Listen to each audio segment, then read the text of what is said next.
Hello family members, आज जायचं होतं आम्हाला हळदीला जायच्या पहिले आम्ही न केले पूर्ण घरातले कामं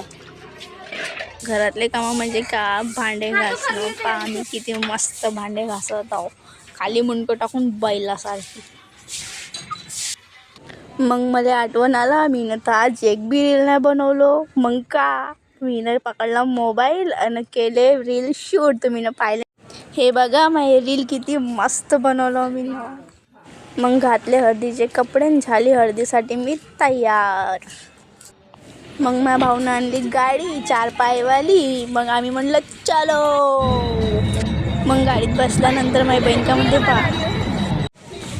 गाडीत बसल्यानंतर मग गाणं वाजत होता. कोणता गाणं वाजत होता? पॉगी चैन केंदी जाने जाना केंदी. थोड्या वेळामध्ये आम्ही पोचलो हळदीच्या मंडपात. हळदीच्या मंडपात पोचल्यानंतर यांची झाली चर्चा चालू.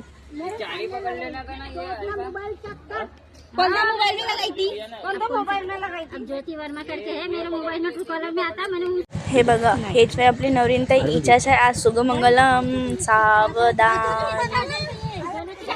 नवरीला थोड्याच वेळात लागणार होती हळद, तर तिच्यासाठी टाकली रांगोळी आणि ठेवला पाठ. तिला बोलवला आणि तिला म्हटलं की इथं अक्षता टाकून तू बस. मग तिला लागली हळदी. ज्या वयात आम्हाला हळदी लागायची त्या वयात आम्ही शिक्षण करून राहिलो आणि हिला हळदी लागून राहिली आहे. मजेचीच गोष्ट ना. थोडीशी हळद मला पण लावून दिली. पहा मी कशी दिसून राहिलो. Bye bye.